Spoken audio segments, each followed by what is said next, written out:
theyeshiva.net. Okay, Tayyid. We're going to continue now with the Gemara. We're holding the Gimel Amud Beis all the way on the bottom. The last words. Last two words of Gimel Amud Beis. Amar Rabbi Yeshua ben Levi. We are now exploring, we're in the middle of exploring statements of a man named Rabbi Yeshua ben Levi. For the following piece, it's important to mention a little history. I know people learn these Gemaras with names and no one bothers to ask who they are. It's another name, Rabbi Yeshua, Rabbi Yossi, Rabbi Meir, Rabbi Yehuda, Rabbi Akiva, but it's very hard to understand it without it, to understand the full picture. Who was Rabbi Yeshua ben Levi? Rabbi Yeshua ben Levi was a man who is the first generation of Amoraim in Eretz Yisrael. This means he lives in the 3rd century after the Common Era.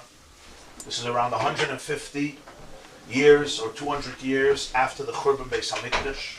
This is the first generation, not of Tanoim, of Amoraim in Eretz Yisrael. That's why he's called Rebbe, because the Amoraim of Eretz Yisrael are still called Rebbe, not Rav. If they would live in Bavel, they would be called Rav, and I thought they would be called Rebbe. Rabbi Yeshua ben Levi is a generation after Rabbi Yehuda HaNasi. Rabbi Yehuda HaNasi is the last generation of Tanoim. He's the editor of the Mishnah. He saw Rabbi Yehuda HaNasi in his youth, but he's considered like the transition era from the generation of Tanoim to the first generation of Amoraim. He is held in tremendous high esteem, to the point that the whole Shisha Sidrei Mishnah, you may know or not know, ends with a statement by Rabbi Yeshua ben Levi. In other words, Rebbe was before Rabbi Yeshua ben Levi, so that must have been added later. But the whole Mishnah, Shisha Sidrei Mishnah, it ends with Amar Rabbi Yeshua ben Levi, a statement by this man Rabbi Yeshua ben Levi. They chose to add his Mishnah, his teaching, at the end of the whole Mishnah, is a famous teaching. Asad HaKadosh Baruch Hu lahanchil l'chol tzadik v'tzadik shai olamus. Hashem is going to bequeath to every righteous person 310 worlds. Shenemar lahanchil oyev v'yesh v'tzrisei mamali. This is a statement of Rabbi Yeshua ben Levi. Famous Rabbi Yeshua ben Levi in Pirkei Avos, Perek Vav, about the baskel that goes out every day. Rabbi Yeshua ben Levi, therefore, he lives in Eretz Yisrael. He lives in the 200s, and he is the first generation of Amoraim in Eretz Yisrael. Why am I saying this to you? Because we're going to see a statement that he makes now, where the time becomes very, very important. The Gemara quoted 4 statements by Rabbi Yeshua ben Levi, all connected to Purim in one way or another. Statement number 1 is, don't only look at fortified cities to make Purim on Tesvav. It extends also to cities nearby or cities that are visible from the fortified city. Statement number 2 is, a city that first they settled it and then they made a wall around it is not considered an Arim HaMekafes Chaima, legabe the halacha of Bate Ari Chaima. First the wall and then the settling, which according to some Rishonim includes also the same halacha by Purim. Third statement was, even a huge city, a metropolitan, a krach, which attracts a lot of people from different places, if it doesn't have its own asara batlamen, meaning it doesn't have its own fixed minyan that's always there in the morning and in the evening, that you can rely that every single day there'll be a tzibur, a minyan to daven, it doesn't have its own, is not considered a city where you have to read the Megillah on your Dalit, but you have the dispensation to read it in earlier days because you may not have a minyan on Purim, and therefore the Chachamim gave you that famous dispensation that what? That you could go Yud Aleph, Yud Beis, Yud Gimel, Yud Dalit, if it's a Monday or a Thursday before Purim, you have the right to go into the city then where there is a minyan, and you don't have to say, it's a big city, they can't read it earlier. They'll wait till Yud Dalit, they'll have a minyan, they may not have. Isn't that the way the Bate were? The big city? No. If the Bate Dinim were here, then it would. No, that's what I'm asking. This is Ein Bayasara Batlan. It means it may be a big city with a lot of people visiting, but it doesn't have the infrastructure that secures a minyan every day of the year, and including not for Megillah and Purim. That's the point. Even though you would think it's a krach, I understand a village. There's a farmer, a Jew, lives on a village with another 2 Jews or another 5 Jews. This was a common thing, right? You had it even in Eastern Europe. In later generations, the Jews were the kretschmers, yeah? Jews who had inns, they used to call them mushkas, right? They had inns. And there was a Jew, an isolated Jew, he worked for a pirates, an overlord. He would lease an inn or fields. And then you had this, it was very common in Eastern Europe, in different cities, in Poland, in Russia, in Ukraine, etc., for many generations. So these were Jews who were more isolated, so they lived in villages. The Chiddush is, it's a krach. A fourth statement of Yeshua ben Levi said, if there was a krach that once had a Asara Batlonim, and then the size got diminished, people started to leave and emptying out. You know what happens in neighborhoods and cities? People empty out and the demographic changes. And then it goes back to having the Asara Batlonim, so it goes back to its original status, and they cannot anymore allow themselves the dispensation that they had in the past where they could read the Megillah before Yudam. Finally comes the fifth statement of Yeshua ben Levi. V'amar Rabbi Yeshua ben Levi davdalad amid aleph. Don't get confused now from the words. Lud v'oinoi v'geach harashim v'kafes Chaim v'mais Yeshua ben Nun aleph. Remember, he lived in Eretz Yisrael, so he knew very well the geography of Eretz Yisrael. So there are 3 cities in Eretz Yisrael. They're called Lud, Oinoi, and Gei HaCharashim. It's the name of 3 cities. You should know that these 3 cities had a wall in the days of Yeshua ben Nun, and hence they read the Megillah on Tes Vav Adar. What is he saying? Is he just saying something that, though obviously this is a Chiddush, people would think otherwise? There was a wall, and he's saying this wall comes from Yeshua ben Nun. So it will become clear in a moment, but briefly the point is, these 3 cities, Lud, Oina, and Gei HaCharashim, all are in the region of Shevat Binyamin, when the land was divided among the tribes. So Shevat Binyamin, Benjamin, had its region, and it had these 3 cities, Lud, Oina, and Gei HaCharashim. Besides the Shul. Yeah, it's one of the cities of Binyamin. As we will see, these cities went through destruction. They all endured destruction, they became desolate, and they were rebuilt. So when you looked at the wall, they seemed newish. They seemed more modern, more updated. Therefore, anyone looking at them would assume that they were built way after Yeshua ben Nun entered Eretz Yisrael. And when Yeshua ben Nun came in, there was no wall. So Yeshua ben Levi says that I have a tradition from my Rebbes, that these walls indeed come back to the time of, during the time of Yeshua ben Nun, it still had a wall, even though it wouldn't look at it, it wouldn't seem that way. That's why he's saying this. Rashi makes this very clear. I'll take a look at the first Rashi, Daled Amud Aleph. May Ari Binyamin Hoyu Kediksiv. We're soon going to learn this pasuk. Go B'nei El Foel, Ever, Misham, V'Shemer, Hu Bonas, Lud, V'Soinoy, V'Sefer Divrei Hayamim Yachse Al Shevet Binyamin, V'Gemara, Gomer Lo Rabbi Yeshua ben Levi Mirabe, the Mukafis Chaima Mimois Yeshua ben Nun. He heard this from his Rebbes. Over Masnisa the Erkin, in a Mishnah in Erkin, Lamed Beis, Tanan, Tarti Minayu, the Kamani Lud Va'oinoi, Eitzel Ori Chaima, She'enoigas Elam Mois Yeshua ben Nun. There's already a Mishnah in Erkin. The Mishnah discusses which cities had a wall from the times of Yeshua ben Nun, because it's relevant not only to Megillah, it's also relevant to the halacha of Bate Ori Chaima. Remember, when you sold a house in one of these cities, after a year of not redeeming it, it was to remain by the buyer for good. So the Mishnah mentions these 2 cities. Well, Afisha Chaimaisei Nirois Chadosha is Kedamrina Lekaman Shenaflu Vehechzikon Huskak Yeshua ben Levi Lahayid Shebechlal Mukafis Chaimen Likris Megillah B'Tesvav. Since these cities went through renovation and the wall seemed new, Rabbi Yeshua ben Levi needed to teach us a halacha. Don't be deceived. These cities had walls in the ancient times. Why do you need Rabbi Yeshua ben Levi if it's a Mishnah? Rashi says the Mishnah says 2. Lud and Oina. Rabbi Yeshua ben Levi also added Gei HaCharashim. So because he had to mention Gei HaCharashim, he also mentioned already Oina and Lud. Was that the only cities in the world that had renovated walls? We'll see in a moment. Good question. Frek the Gemarah, V'hani Yeshua benani? Are you really serious? You believe that Yeshua built these walls of these 3 cities? Oh, El Pa'el benani. El Pa'el built them. Now, this is a strange. What's El Pa'el? Fiksif. We have a pasuk. Divrei Hayamim Perek Aleph pasuk Ches. Again. There's a Sefer Tanakh called Divrei Hayam. I may be stating the obvious, but from my experience, it's not obvious for everybody. One of the books of Tanakh is called Divrei Hayam. Divrei Hayam means the Divrei Hayamim, the story of the days, chronicles of the Jewish people. Divrei Hayamim is 2 books, Aleph and Beit. It goes through the basic history of the Jewish people from Adam HaRishon all the way down till after the destruction of the first Beis HaMikdash and the Babylonian exile. Divrei Hayamim, therefore, is a priceless resource of the Tanakh because it captures in brief the whole evolution of history, family after family after family, and sometimes brief stories about different stages of Jewish history. Very few Jews that I know read Divrei Hayamim or even know what it looks like.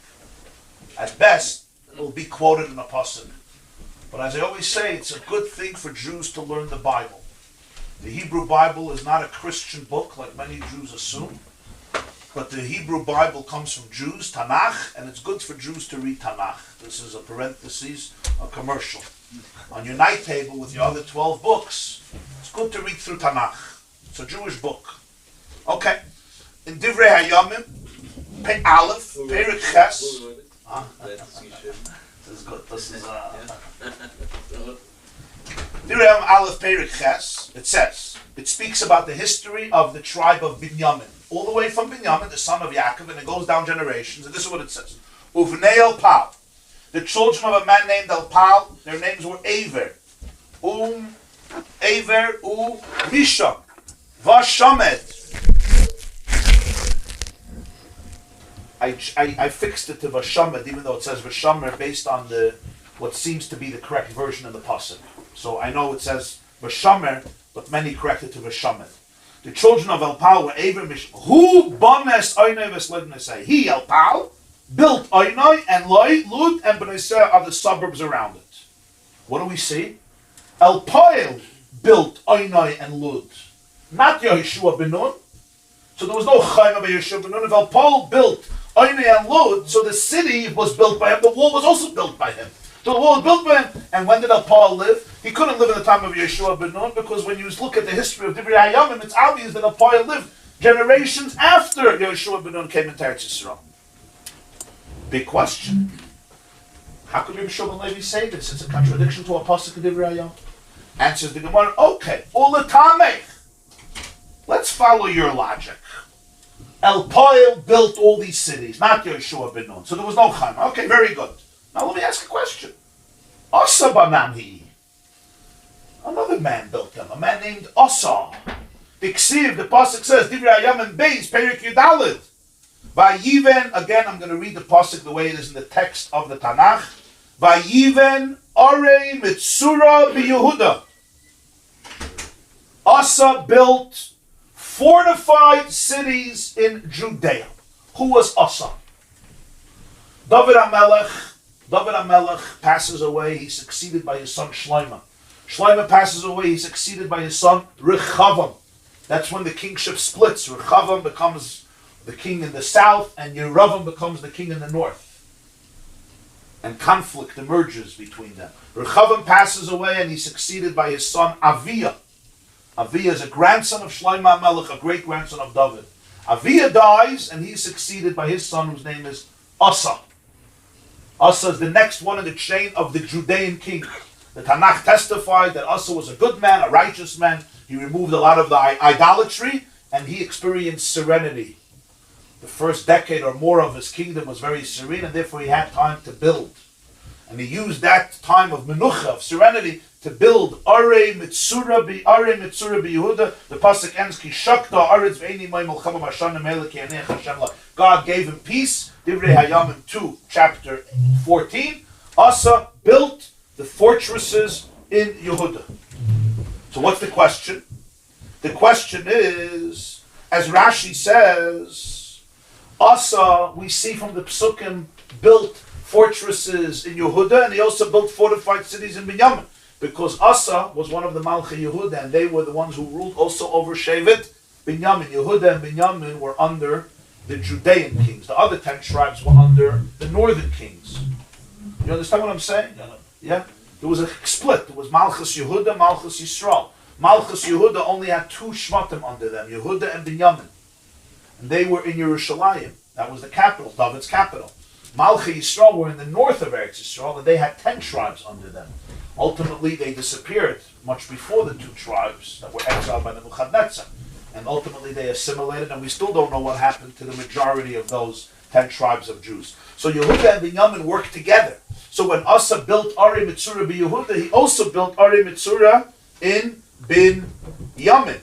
That's why it says that Asa built also Ari Binyamin. Rashi says this. Rashi says, take a look. Vayichazik Asa. That was Rashi's girsa. Einoi b'chol hamikra. This is a mistake in the whole Tanakh. It says nowhere that Asa strengthened fortified cities. Avol mikra acher ksiv vayiven Arim b'Yehuda. He built. Va'afal gav dahani lav b'Yehuda nenu b'Binyamin. I don't understand. Lud and Oinei were Binyamin. What's the question? But Malchi Yehuda Moishlam al Binyamin umatzinu ba'asa sh'af Ari Binyamin chizik ksiv divrei Hayam beis vayisu as avnei harama v'satzeh shabana b'ashta vayiven b'mezgeva v'samitzvah b'heit Ari Binyamin ksiv b'sefer Yeshua. That the Malchi Yehuda also built the cities of Binyamin. So therefore, you asked me, how can Yeshua build these cities? El Pa'il built them. Let me ask you a better question. Asa lived after El Pa'il. Asa lived yet in later generations. Remember, he was the great-great-grandson of David HaMelech. Asa built these Arei Mitzurah b'Yehuda. Now, it doesn't say in the Pasuk that Asa built Lud and Oinai. How does the Gemara know that he built Lud and Oinai and Gei HaCharashim? So obviously, you have to assume that the Gemara understood that when you look at these walls, and here we see the study of archaeology in Chazal, when you look at these walls of these cities, Lud and Oinai and Gei HaCharashim, you can identify them as coming from the era of Asa. So when the Tanakh says Asa built cities, it must include these cities, because when you looked at them, you saw that it was his handiwork. Now the Gemara wouldn't have a question. You could say he didn't build these cities, Al-Pa'al built these cities. But you could see from the timeline, when you study these walls, when you study this architecture, or the foundations, or the nature of the rock, or how it was built, or etc., the way they dated things at the time, you could see this comes from Asa. And if that's the case, El Pa'il didn't build it, so you have here a problem. So the Gemara says, let me explain to you what happened. Amar Rebbe Lazar. There's no contradiction.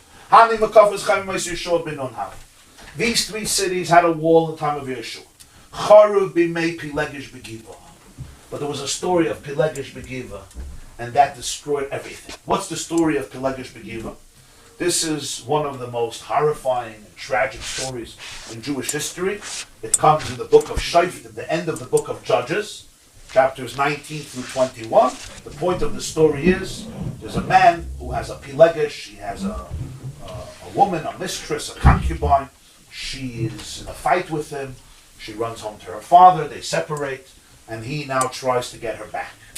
And he goes to her father's home, and he persuades, and he woos, and he offers, and he promises. You know how it works, yeah? He's going to go to therapy for 3 years, and he's going to get a job, and he's going to stay out of the house, and he's going to be nice, v'chuli, and the father agrees.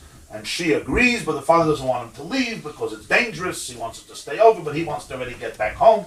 And he takes his Pilegish, and he's looking for a place to stay. And there's one old man in Binyamin, in the region of Binyamin, who takes him in a place called Giva.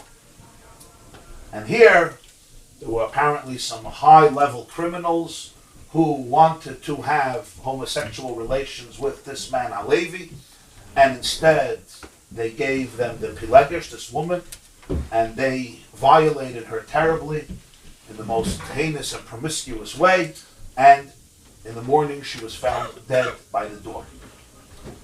Her husband, Halevi, cut up the body into 12 pieces, and he distributed it among all the tribes of Israel to show what Shevat Binyamin, what its people did to a Jewish woman.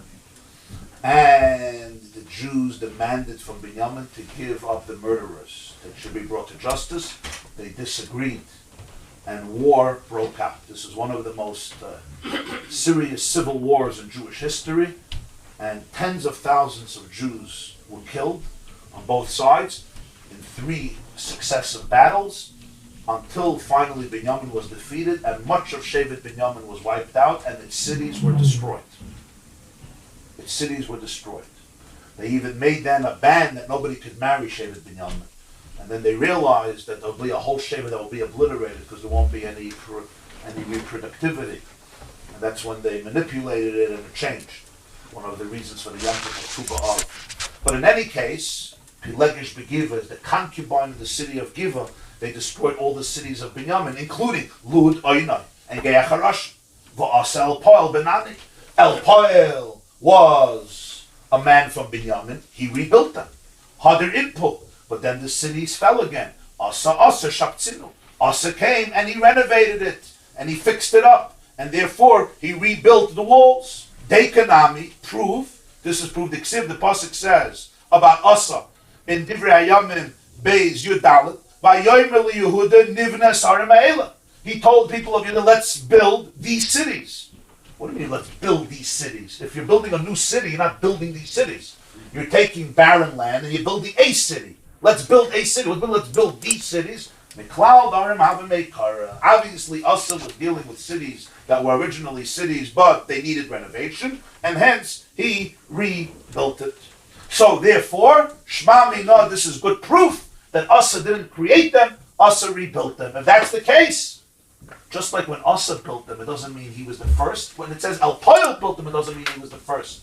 It means he rebuilt them. But by Yeshua, there was already a Chaim, and that's what Rabbi Yeshua ben Levi is teaching you. So what does this mean practically? Why is Rabbi Yeshua ben Levi saying this? Why is Rabbi Yeshua ben Levi saying this? Rashi said in the first Rashi on this page that Chaimaiseyan Nirois Chadoshes. Okay, the walls looked new. So when Rabbi Yeshua ben Levi was living, the walls looked new. So I saw one person asks on Rashi, when they looked new. Rabbi Yeshua ben Levi, they looked new. Even if Asa built them, you know how much Rabbi Yeshua ben Levi was after Asa? Asa was one of the first kings of the Jewish people. Yeah, Beis Hamikdash still stood hundreds of years. That's the first Beis Hamikdash. Rabbi Yeshua ben Levi lived 200 years after the second Beis Hamikdash. Rabbi Yeshua ben Levi lives 1,000 years later. So you think the walls looked new? They looked 1,000 years. But here you see, fascinating in the Gemara, and you see this in Rashi, that the Chachamim were very sensitive, what today we call archaeological studies. Rabbi Yeshua ben Levi looked at the wall and he could say, this is not dated from Yeshua's times, this is dated from El Poel's times, Asa's times. It's fascinating. Niras Chadashis actually doesn't mean it looked new that it was built 10 years before Rabbi Yeshua ben Levi, like a building that just went up here in Monsey or Manhattan. Niras Chadashis means that instead of being built in the times of Yeshua ben Nun, it was built a few hundred years later. That means they actually could look at structures and date them, even if it's very ancient structures. This is a fascinating idea, that you have this in the Gemara. Yeshua ben Levi is saying, I know that when we date these walls, you're not going to get to Yeshua ben Nun. I know that.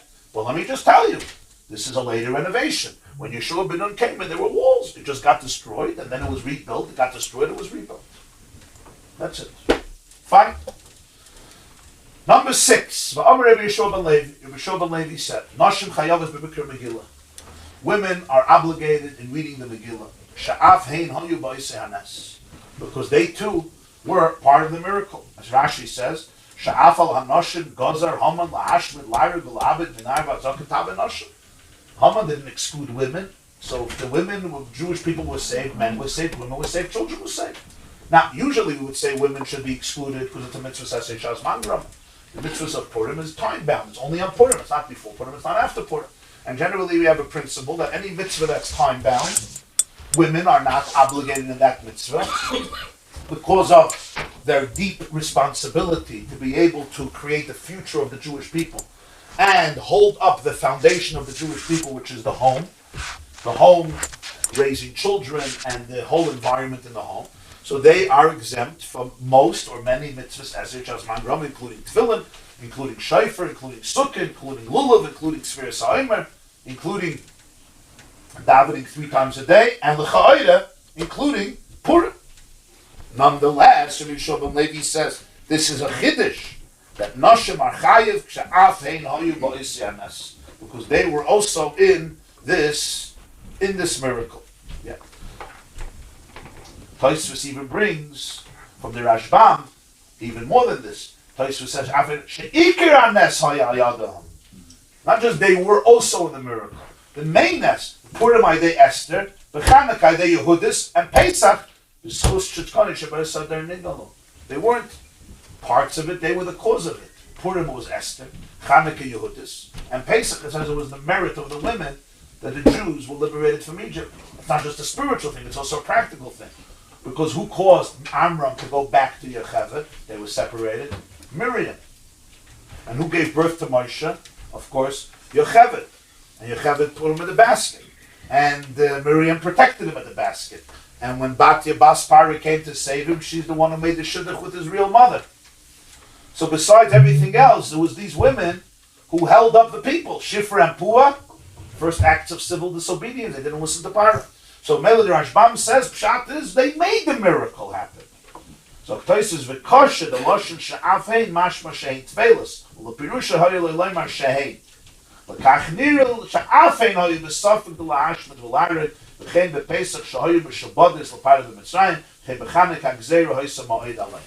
Ktois says, the expression of the Gemara is Afein Hoyle B'semes. They too were part of the miracle. According to the Rashbam, they weren't part of the miracle, they made the miracle. He says, what the Gemara probably means is what Rashi says here, that by Purim they were also destined to die, Chalul. And by Pesach they were also subjugated as the males, and the edict was on them as well. And Chanukah as well, the Gzeira was very much, he says, just like on the men. So therefore, the Chiyuvim of Chanukah and Purim are Chal also on the women, not only on the men. Amar Rabbi Yeshua ben Levi. Number 6, number 7. Yeah, number 5 was about Lud, and number 6 was about women, and now number 7. Amri Rishon ben Levi. Purim shechali is b'Shabbos, shayalin v'dorshin b'nyan yeshalyoyim. Fascinating halach. If Purim falls out on Shabbos, now it can't, because the calendar is fixed. But in the days of Rabbi Yeshua ben Levi, Purim could fall out on Shabbos, because every month was decided. Every month they have to decide if it's 1 day Rosh Chodesh or 2 days Rosh Chodesh. Purim could fall out on Shabbos. And we know when Purim falls out on Shabbos, you don't read the Megillah. Why? Because we're afraid that people may carry the Megillah outdoors because they're in a rush and they're nervous about doing the mitzvah and you may not know how to read it yourself, so you go to somebody to teach you or to read it for you, so you may carry. So the Chachamim said if Purim is on Shabbos, you have to read the Megillah before Shabbos, not on Yudalit. So Rabbi Yeshua ben Levi says, but there's another halacha. On Shabbos, shayalin v'dorshin b'nyan yeshalyoyim. You ask questions and you expound and you teach on the theme of that day.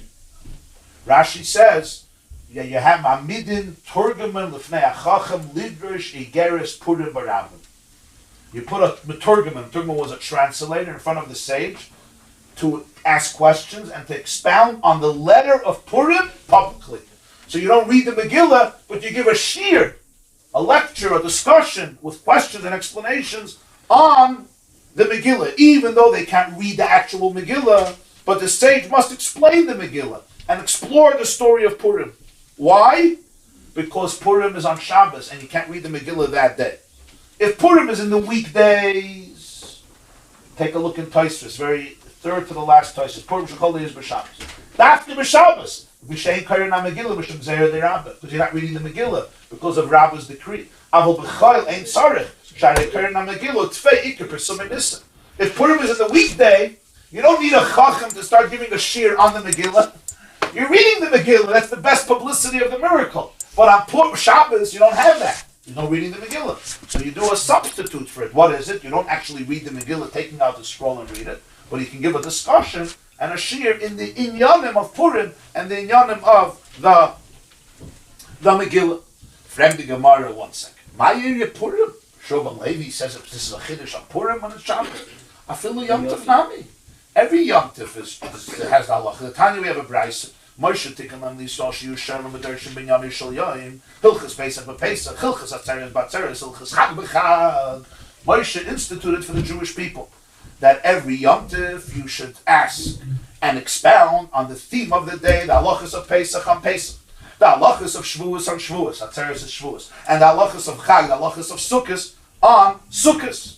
So what's the question? It seems like Rabbi Yeshua ben Levi is giving us a novel halacha about Purim that falls out on Shabbos. Since you're not reading the Megillah, so there's no Pirsumei Nisa. The miracle is not being publicized because nothing is happening on Shabbos. You're not reading the Megillah. So Rabbi Yeshua ben Levi says there's a halach that you have to do Pirsumei Nisa. How? Give a shiur about Purim. Explain the Megillah. Discuss the miracle of Purim. Fine. Beautiful. But I don't understand. We see that already Moshe Rabbeinu was Mesaken, that every Yom Tov you're supposed to learn and expound the halachas of that Yom Tov, even a regular Yom Tov where you're doing everything on Yom Tov. What's it? Take Pesach. Pesach. You're doing a Seder. You're making Kiddush, side by night, side by day. You're not working. When you daven, you mention the Yom Tov. You have a special davening when you speak about Yom Tov. Nonetheless, you still learn the halachas of Yom Tov and Yom Tov. The Shloshim Yom Kodem Achag, in a regular Chag. But here on Purim itself. No, you're right, but that's why. Shloshim Yom Kodem Achag is Taka Shloshim Yom Kodem Achag. That's true. But here he says, Sheyushalim v'doshim b'nyan Yishalem hilchas Pesach b'Pesach. You see? Hilchas Hatzeres ba'Hatzeres. That's the deal. They lay the next day of Shabbos? Before Shabbos. They did the landing. Tasvav, if you live in a fortified city, you're good. You lay on before. You have to lay before Shabbos. So maybe that's why you don't darshan, because you laid it. But you do. Shulman Levi says you do darshan on Shabbos. But that's a chiddush, because you laid it. So he said, but what's the chiddush? Purim, every Yom Tov. Because you laid it the day before. Huh? You're laying it the day before. Right. So then that's the Pirsumei Nisa, right? Right. But it's your dollar the day of. It's the day of, yeah. This Purim was decided after. So he says you're right. But Purim, it's the chalai. Purim is a chiddush. Mal the Tema, I would think, nigzer mishum de Rabba. I would extend the gzeir of Rabbi. Rabbi is the one who explained why we don't read the Megillah on Shabbos, because you may carry it. So I would say the same thing. If the person is going to give a shiur on the Megillah, what might happen? You may take out a Megillah. May take out a Megillah. Somebody may come to carry the Megillah in the public domain. Kamash Malon B'Shav Levi says we're not going so far, and there's no isur to speak about the Megillah on Shabbos. It's not like, oh, you're going to speak about the Megillah. Now, he wasn't concerned about the Chacham himself, that he's going to forget, but he's concerned that somebody else hears, oh, he's giving a shiur on the Megillah. Oh, it's Purim. We have to hit the Megillah. He's going to go carry the Megillah. We're not going to go so far, and therefore, he says a chiddush about Purim.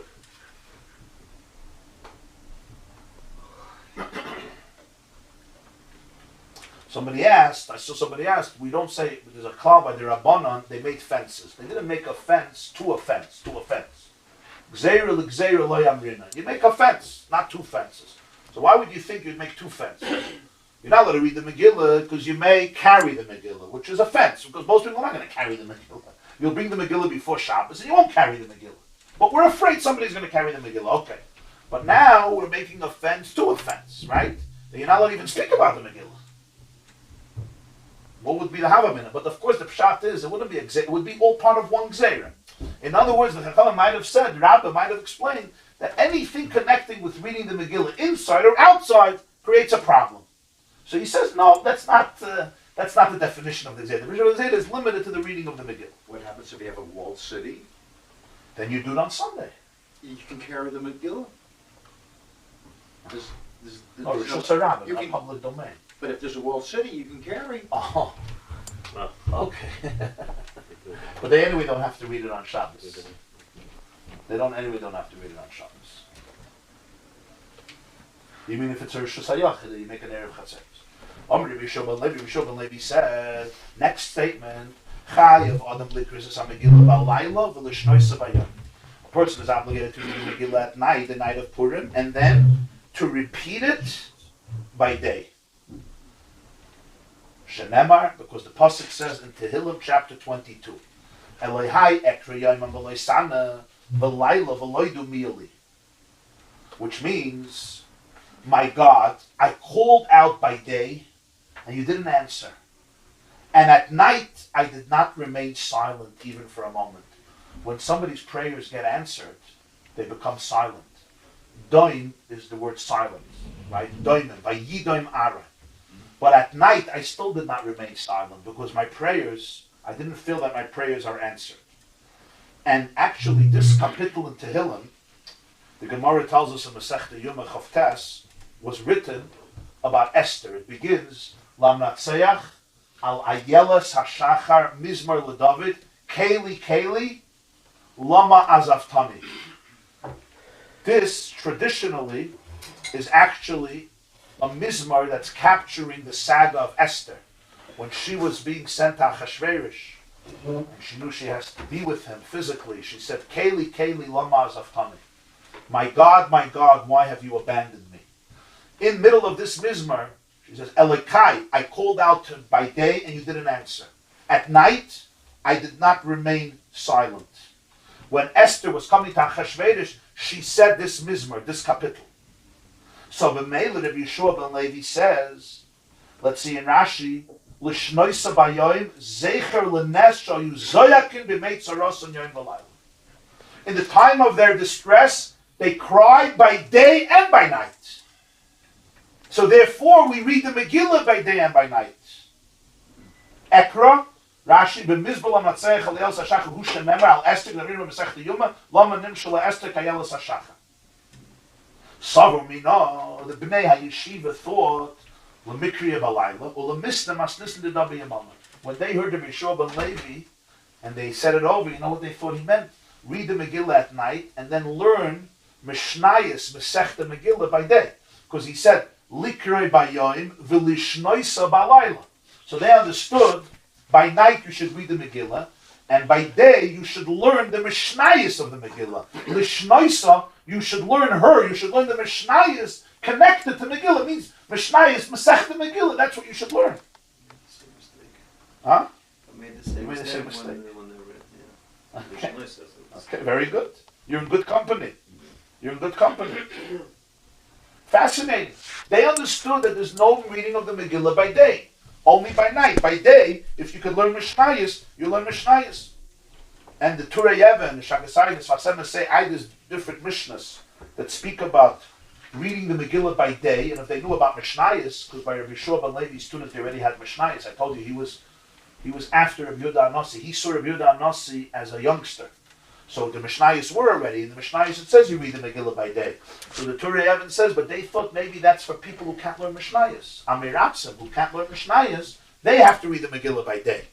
But everybody else who could learn Mishnayos by day. That's what they thought. Where did it come from? Everything comes from the Megillah. Right? How the land in Megillah comes from the Megillah. One moment. That's a good question. What does it say in the Megillah itself? Obviously the Megillah itself doesn't speak about this. We'll get to that in a moment. Amalu Rabbi Yirmiyah told them, no. I got the explanation of the word of Rishon B'Levi from Rabbi Chia, the son of Abba. He explained to me, going to Amri Inshi, it's like human slang. Ever Parsha, I'm going to finish learning this Parsha, and I'll learn it again. L'shnoisa means I'll learn it again. In other words, not change it to Mishnayos. L'shnoisa is from the word Mishnah, Sheni. I'm going to read it again. Right? Ever Parsha Sadah, I'll finish going over this Parsha. Ve'esniya, and I will repeat it. I will relearn it. That's what he meant. L'shnoisa is to repeat it. But the Chaim is only at night. Huh? No. Chayav Adam Likris Ba'layla V'Lishnoisa Bayan. They thought he meant Chaim is by Mishnayos. light. You can read it. The Chaim is by light. No. You're obligated to read it at night, and you're obligated to read it a second time by day. That's the whole virtue. That's the whole virtue of Rabbi Yeshua ben Levi. Now, this is very interesting. What does the Megillah say about reading the Megillah? Obviously, he brings a pasuk from Tehillim, Kapitel Chav Beis, that I cried by night and I cried by day and I didn't stop calling. I called out by day and didn't answer, and I continued at night. And Rashi says they were crying by night and by day. What about the Megillah itself? What about the Megillah itself? Plus it was, whatever the Melech was before, right? Huh? It's- Right. So Lamatzech David. Right. So I guess the simplest explanation that Esther repeated that poem. In other words, that poem became her poem, internalized. Or perhaps David wrote it with some form of prophecy or Ruach HaKodesh. There's different ways of interpreting it. But here, I want you to take a moment at Tosfos.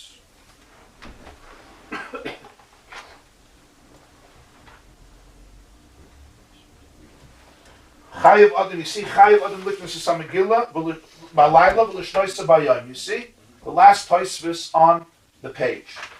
The Tosfos says something fascinating here, as follows. Let's see inside.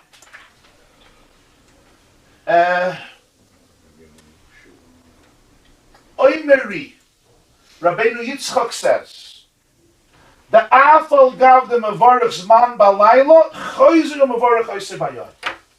You make a Shechiyanu on the Megillah a second time. Why? Shechiyanu you only make the first time you do a mitzvah because it's new. Like Hanukkah candles, you make Shechiyanu the first night. You don't make Shechiyanu the second night.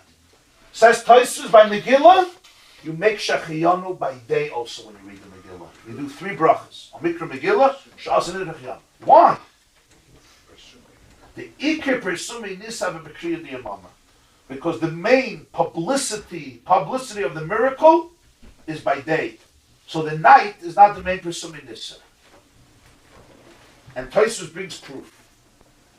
Ukra Nami Mashmakeh. Look at the pasuk that Rabbi Yeshua ben Levi used. Niksiv Elikai Ekra Yoimam Velayla Veloidu Mieli Koloimar Afal Gav Shekar B'Yoim Chayiv Likras Balayla.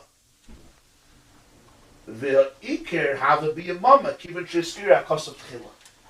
The pasuk is interesting. The pasuk mentions first day and then night, right? The pasuk says Elikai Ekra Yoimam v'loy sana v'layla v'loy dumiyali. Usually night comes before day, but here day comes before night to teach me that the Megillah's reading primarily is a chiyuv by day, and the night was also added to that. That's what you see from this pasuk. So that's why the Shechiyanu you make by day. We got Iker Hasuda b'yamamu.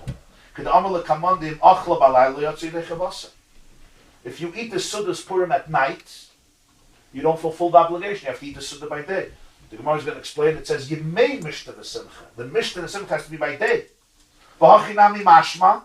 And this is also proven from the fact Midiksiv hayamim me'elin iskarim benasim ve'isker schir l'asiyah. The Gemara said before that these days are remembered and practiced. How do you remember Purim? Through reading the Megillah. How do you make Purim? Through the Sudas Purim and Shalach Manas. And we compare the Megillah schir l'asiyah. Ma'ikar asiyah b'yamama av schirikeh. When is the main mitzvahs of Purim that you do? By day. You can't do the Sud at night. You're not Yotze. So the Schiris HaMegillah, also the main one is when? By day. So what is Tosfos teaching us here? That even though Rabbi Yeshua ben Levi said you have to read the Megillah both times, but the main chiyuv is by day. Why? First of all, if you look at Rabbi Yeshua ben Levi's language, he says, but the pasuk is first about Yoim, right? Elakai Ekra, Yoimam v'loy sana v'loy dumiyali, right? So we see the pasuk first says Yoim and then says Laila, then says Laila. Another thing Tosfos says is that what? Hayam Melin is Skarim Benasim, the Megillah is like the Asiyah, and the Suda has to be by day, Tafka, so the Megillah also, the main chiyuv by day. Tosfos also adds the main Persumei Nissa is by day, that's the logic of it, because it's daytime. And the Rishonim bring another few points, and that is the Mishnahs later in Masechta Megillah speak about reading the Megillah by day and the exact time. They don't even discuss the reading of the Megillah at night. Also in the Megillah itself, it says, V'hayomim ha'ela niskarim v'nasa. And remember, how do we know that we read the Megillah? From the word niskarim. These days are remembered through reading the Megillah. And it says, Hayomim ha'ela. That means that it's talking about the day. So in the Megillah, what's mentioned is Hayomim ha'ela. The Megillah reading by day, and also the Suda, of course, is by day. So it's fascinating. The Bnei HaYeshiva thought he meant only by night. In reality, these Rishonim say that night is subservient to day. Day is the actual main takana of Megillah. Wow. To the point that some of the Achronim say, the Shagas Aryeh in Turei Even and the Noida B'Yehuda, Rabbi Cheskel Lando of Prague, that when the Anshe Knesset Sagdoila made the mitzvahs of Purim, their mitzvah was to read the Megillah by day. And it's the Chachamim some even say the Chachamim later added the Chiyuv of night. That's why the Megillah only makes reference to Hayomim Eilin Eskarim Benasim.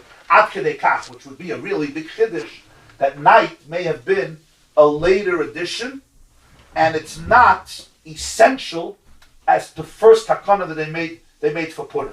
And L'mayin Afkamina, the Tosfos says that you have to make a Shechiyanu on the Kriyas HaMegillah at night, but again, by day. This is the psak of Tosfos. I just want to add, not everybody agrees. The Rambam in Hilchos Megillah, Perek Aleph says you do not make a shechianu by day, because you already made a shechianu at night. And indeed, in the Shulchan Aruch, Hilchos Megillah, in Purim, Siman Tofir Tzadik Beis, he passes like the Rambam. Rabbi Yosef Karo passes like the Rambam. You don't make a shechianu by day. The Ramah over there in Shulchan Aruch, in the laws of Purim, passes like Tosfos, the Ashkenazim, that you do make shechianu by day. This is the big machlokes between the Rambam and the Tosfos, and again between Shulchan Aruch and the Ramah in subsequent generations. What was the historic connection to the Yom versus the Laila? Why is Yom so important? Yemei mishta v'simcha, and v'hayomim ha'elu niskarim v'nasim. Tosfos says the Suda is by day, and also practically, remember in those days at night a lot of people couldn't get out of the house. So that's what Mashal from Tosfos said. The main public experience of reading the Megillah was much more by day. Attracted more people, more women, more children, more men. Why did they institute it? Why? He says because the pasuk v'layla v'loydamili. Oh, that's the V'layla v'loydamili. Yeah. Oh, the pasuk Yeah. is- But you have to still. It could be that Knesset Agdol Institute. I'm just saying some Acharayim believe that it comes from The later. pasuk Yeah. has to correspond to the actual happening of the Yeah. nace. Rashi says they were screaming at night and by day. Shayu zoyakim b'meitzer osniyim v'layla. Zeichel and Nez, they were screaming by night and by day and by. Rashi says yoim v'layla, day and night. I called out by day and you didn't answer, and I called out at night and I still was not quiet because I didn't get an answer. So therefore, The Jews felt forlorn. Okay, so There was therefore a there genocide shouldn't be any plan. question about Yom V'Layla. There's no question. Rabbi Shmuel said you have to read both. There's no question. There shouldn't even be a whole discussion here of Yom V'Layla. No, the question is you make a shechianu twice or only once. That's the question. There's no question about Yom and Laila. The Bnei HaYeshiva's position was rejected. We read the Megillah twice. Itmar Nami. We also have another tradition from another Amayra. Amar Reb Chelbei, Amar Ula Beirah. Reb Chelbei said in the name of Ula from a city called Biri. Birah is like the man from the name. Birah is the name of a city. Rashi says Birah, the min Biri, he comes from Biri. Chayav Adam Likros HaMegillah Balayla L'Shnai Sabayah. One is obligated to read the Megillah at night and again repeat it during the day. Mamish verbatim what Rabbi Shua ben Levi said. Shenemar, because there's a pasuk. And here he goes to Tehillim 30. Not Tehillim 22, but Tehillim 30. Everybody knows this Tehillim. It starts off with Mizmar Shir, Chanukas Habayis LeDavid. You remember? Aray Mimcha Hashem, Kidil Sunday. It's a very moving kapitel. Every kapitel is moving, but there's a very moving kapitel. We say it every day. There are very powerful words there. Just like Chavbeis is very moving. Kireba be'erev yolin bechi, I go to sleep crying. V'laboy karina, in the morning I wake up with a sense of joy. How does he finish? Yeah. Will earth praise you? Will earth ever say your truth? What's the benefit of me going down into the earth and dying even when I'm alive? And he finishes. You took my grief and transformed it into dance. You opened my sack and you girdled me. You untied my sackcloth, which is a sign of mourning, and you girdled me with joy. Leman yizamercha chavoid v'lo yidoim Hashem Elokai lo lamedeka. Leman yizamercha chavoid means so that I will sing to you, the glorious one, and v'lo yidoim, and not be silent. Hashem Elokai, my God, lo lamedeka, I will thank you forever. What do we learn from this pasuk? Let's see Rashi. Zamercha chavoid bayoim v'lo yidoim balayla. I will sing to you the glorious one, L'mayne Zamercha, and I won't be quiet. Yeah, obviously, if I'm singing, I'm not quiet. So we type, L'mayne Zamercha, I want to sing to you by day, and by night you may think I'll be quiet. No, V'lo Yidam, I won't be quiet. That's what Rashi says. V'haikra b'mizbar imim Hashem k'di l'sani, v'darshina b'psikta, v'mordechai, v'ester, v'haman, v'achashverosh. The psikta goes through the psukim, showing that it's again capturing the story of Mordechai and Esther and Haman and Achashverosh. Ukriyas Megillah Shvachu Shemafarsim in the Sanes V'Akal Mekalsim HaKadosh Baruch Hu. Where does this? What's the connection with Mani Zamercha? It doesn't say about the Megillah. So Rashi says, what's the reading of the Megillah? It's all a praise. you're publicizing the miracle, and everyone is praising Hashem. The whole Megillah is one big zimra, it's one big shir, even though it's a story of history. But when you understand the story, the whole story is one big Shabbat, it's one celebration of life. That's the Chiddush of the Megillah. That's why this pasuk refers to the Megillah. L'mani zamer chavay v'lo yidim, when everyone is praising Hashem through the Megillah. So we praise it by day, we praise Him by day, and we're not quiet at night. He says the same halacha, but he brings a different pasuk. Why does he bring a different pasuk? Huh? This is the question you should ask. When you see such a Gemara, you should ask him. Rishon ben Levi said a halacha. Reb Chelb in the name of Ula said a halacha. Exactly the same halacha. They both bring sources from Tehillim, but two completely different psukim. You see the difference between the first one and the second one? Does it say day and night? Huh? Does it say day and night? Okay, it doesn't say here day and night clearly. But what other difference? Night and day. Zimra. Zimra and If you look at the two psukim, they're not just different. They are as opposite as can be. What's the first pasuk? God, I call out to you, and what do? You don't answer. At night, I still call out to you, because you don't answer. Wow, interesting. That's the Megillah. The second pasuk is what? I praise you by day, I praise you by night. You see the difference? Two different Purims. Two different Purims. Two different Megillah experiences. Mamash different experiences. The Rishon ben Levi's Megillah is not Reb Chelb ben Ula's Megillah. It's the same Megillah at night and by day, but it's a different Megillah. And look how Rashi changes. And the first time Rashi says, what is it? Zecher l'nes shoyu zoyakin b'meitza rosan yoim v'layla. The second one is Kriyas Megillah Shvachu Hakol Mekalsim LaKadosh Baruch Hu. There's two sides to Purim, and there's two sides to Megillah. Rabbi Rishon ben Levi mentions the psukim where I'm calling, and you're invisible. You're not responding to me. At least I don't feel. The Gemara says, Esther, how do you know Esther from Torah? Anoichi, Haster, Aster, Paneh B'Yayim. It's a time of concealment. Even in our Megillah, today, after the miracle, Hashem's name is not mentioned in the Megillah. Not once. The only Sefer of Tanakh that doesn't have God's name in a visible, conspicuous way. It's the first miracle that happens in Chutz La'aretz, outside of Eretz Yisrael. In Golus, under Achashverosh, and he remains the ruler. It's not like after the miracle, there's Malchus Beis David, they go back to Yerushalayim. No, he's the ruler, he's the king. Mordechai is the Mishnah L'Melech. A lot of miracles In Tanakh? outside of The first, that's before they became a nation, before they went into Eretz Yisrael, yeah. But once they go into Eretz Yisrael, this is the first Sefer where the action is happening outside of Eretz Yisrael, in exile, under the circumstances of exile. Esther has to negotiate with Achashverosh. That's the Chiddush of Purim, according to Rabbi Yeshua ben Levi. Purim is a holiday of concealment. Miracles amidst concealment. I'm calling out to you and I don't feel you there.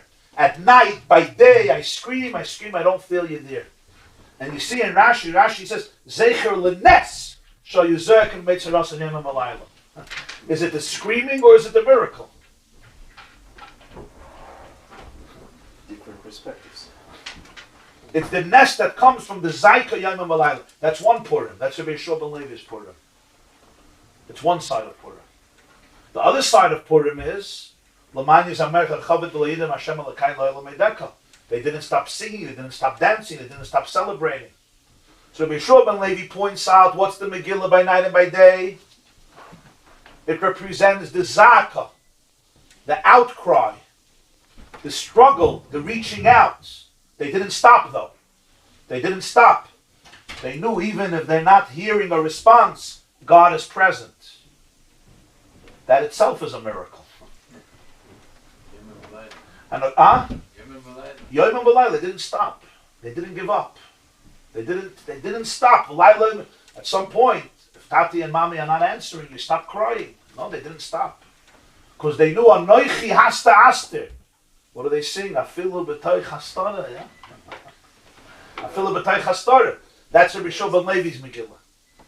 Reb Chelboy, the second Megillah, who is it? Reb Chelboy, in the name of Ula from Birah, he represents the light of Purim, the Lamai Zamech Chavod, the Hisgalus, the revelation of godliness of Purim. That's the pasuk Lamai Zamech Chavod v'Layidai, Hashem Elokai La'Elam Eidaka.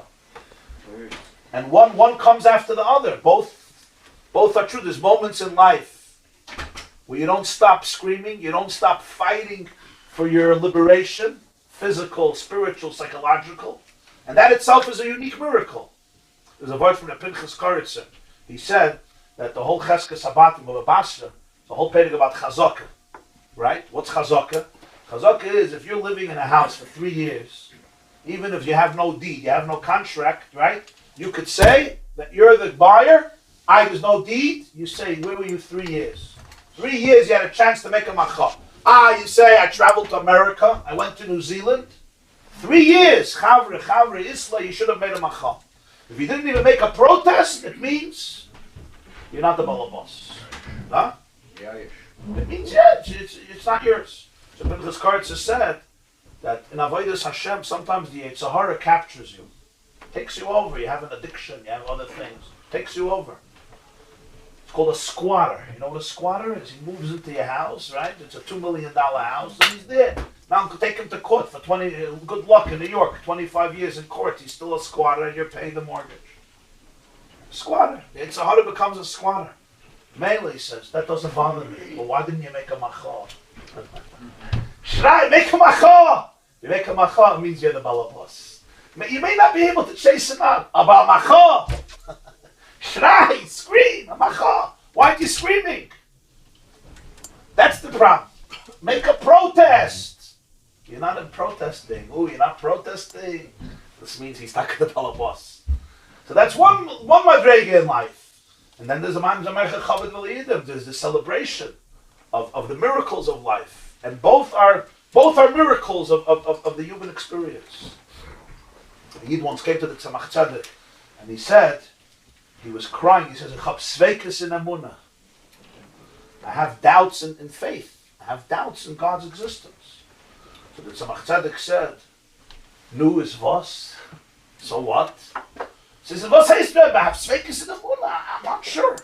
He says, okay, is was? So what? So he gives a scream, ich verstehe ich nicht. Ich bin der Chayid. I'm a Jew. It's good. It's good. Huh? In other words, he's bothered. He's not apathetic. If you're screaming at the good, it means you're really the owner. You don't make peace. You don't make peace with dysfunction. Dysfunctionality is not the problem. The problem is peace with dysfunctionality. Have a wonderful day. We'll continue tomorrow. The crime took place after Haman decreed that he's going to kill all the Jews. Yeah. Then Achashverosh comes and nullifies his decree. Yeah.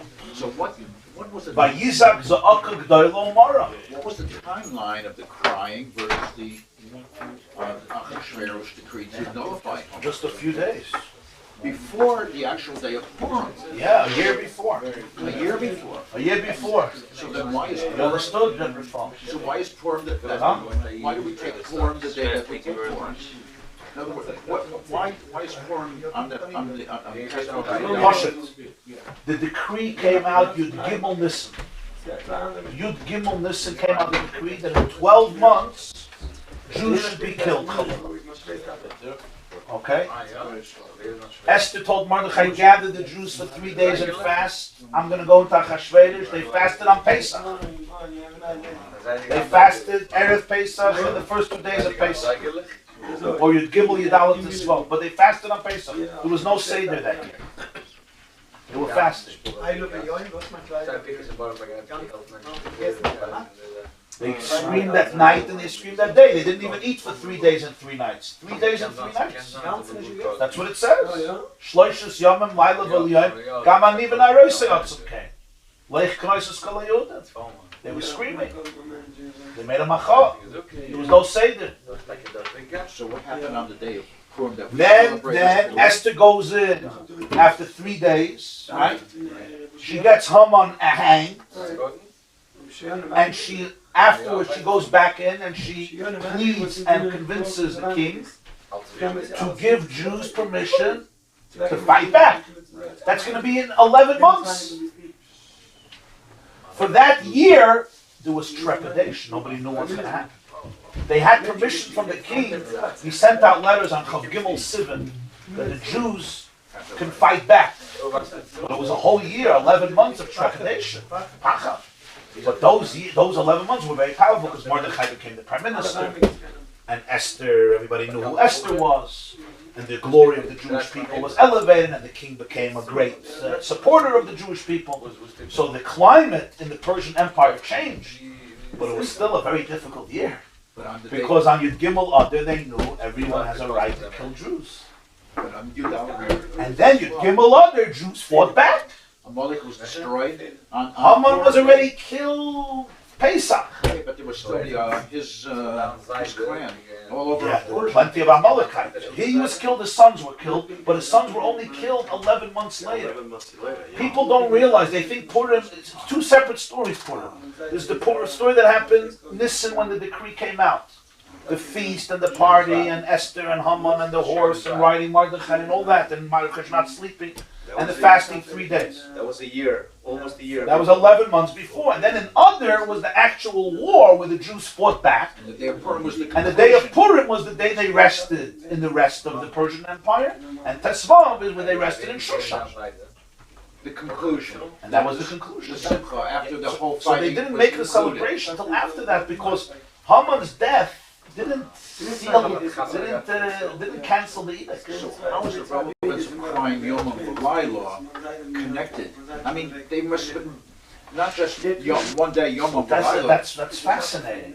They must have been crying for months. That's what I'm bringing out, that it's two separate, two different stories of the Megillah here. We see the Gemara, that completely see the Megillah in two different ways. One is a commemoration of the Jewish outcry by day and by night, feeling that God is not answering them. Elikai ekra v'loy sana, v'layla v'loy dumili. I'm not silent. We know why I'm not silent? Because I'm waiting. If you would answer me, I could be quiet. You know when your son doesn't stop nudging? Because you didn't give in. You give in, I stop nudging. So when he answered, now And then the Ula brings a whole different pasuk. Very long as I'm exact opposite pasuk. that's already on the V'loy dumiyah, the same words by the way. Loy adam, loy yidam, and loy dumiyah. But opposite. Over there I'm not quiet because I'm still screaming. And here I'm not quiet because I don't want to stop praising you. Mamish opposites. And that's the two sides of Purim. But the first one My point is, the the whole Yom year. Laila is not so relevant. it's They a were crying zikr for both. for a year. They were crying for Crying for a year by day and by night. One is important for the Saras, and the other one is So important here for the the second one, the praises at the end. The first one is the whole year. The first one is the whole year and the cry, and that also is a miracle. No, they didn't see. They said When you're crying, it means you're crying to somebody. You think there's somebody there. If you think there's nobody there, you stop crying. You don't scream. Huh? So they had a tremendous Megillah that the You're Emunah was crying to amazing. somebody. God, Anochi has to ask them. Concealment, but I know you're here. one day that they're crying. It's a whole different experience. It was a year worth of crying. And who said that they were distinguishable from Yom Laila in their crying? There was a continuous crying in the No, so we're saying that these Mizmorim were speaking about time of Esther 7. Esther internalized the Esther made it her Mizmor. That's how we generic crying. It was It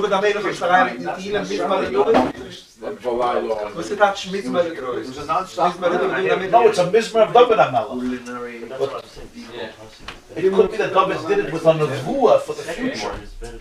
With a prophecy for the future. Or David HaMelech did it in his time, and in later generations, it became their poem. It's like Mein Tehillim. It's about Mein Tehillim. Ayid gefindt sich in Tehillim. Those are Pesachim and Arabic Pesachim. There's a whole shit over there about Tillim. I think the Malbim or others say that there was some Ismail that they added later. And they were edited and they were put into Tillim. Could be another Mahalach. It's a whole set. How Tillim was composed is a complicated Sugim Pesachim, the last bit of the Pesachim. The first pasuk is because of the crying. Why would you learn the Megillah because of the... So Rashi says over Hanes. No, Rashi's Lashon. Yeah, I know. He's Lashon. But the An Nes interesting was Rashi. later. This was crying with the whole year. Yeah, Rashi's Lashon. אני לא יודע מה התוכנית, Just fascinating אני לא יודע.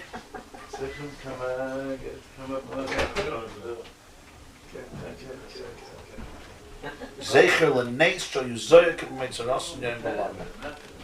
But the Nes was the Zoyah. What does that mean that it was Zoyah, it was the Nes? It's almost mashma from Rashi that the screaming was the nes. Yeah, it's almost hinted in Rashi. Zecher lenes. What's the nes? Shall you zoyek b'meitzaras and yom b'lamed. It's almost mashma that the nes is that they were screaming. The fact that they saw I mean, that... most people don't read Rashi. Most people read Rashi. Zecher lenes. Commemoration for the miracle. Yeah. What's the connection to day and night? And what's the connection to this pasuk? Because they screamed day and night, and that brought the miracle. Oh, that's how you... They were screaming day and night, and that brought the miracle. It's also, of course, pshat. But usually the Megillah was learned after the... But you see that the Yom and Laila is about the Ekra. You're calling out, and again you're screaming. That's what the Megillah represents. You're reaching out to God in a time of difficulty. But we said that the Megillah is always learned after they were saved. Of course. So then the second pasuk is much better than the first. Because... Yeah, in Chanami. I mean, I pray to Hashem for something very important. I think that's what he's asking also. Because it's the whole... I don't necessarily daven Yomam V'Layla, Yomam V'Layla. It's a non-stop. That's what Yom V'Layla means, non-stop. Yom V'Layla means not right there. Yom V'Layla means non-stop. 24 hours, I'm in a tefillah. Okay, we have our Seder. One of the Rebbe said, Vani tefillah, I became a shtik tefillah. Ani tefillah, I became a shtik tefillah. Why do we have our Seder at night? It's because the Geula was at night. Neged the Geula, right? There was a time connection. And I praise Hashem every day for the Geula from Mitzrayim. But to say that Yom, we read twice because of the praying, because of the screaming, I would expect because of my conscience, my mind to be praying and crying to Hashem continuously, but that doesn't mean that we should read the Megillah 2 times. Read it once. I have one Seder. Seder's in the house, private. Megillah should be in No public. way, I only have one Seder now. It's so hard to get used to it. You gotta pack it all in. This class is brought to you by theyeshiva.net. Please help us continue the classes. Make even a small contribution at www.theyeshiva.net/donate.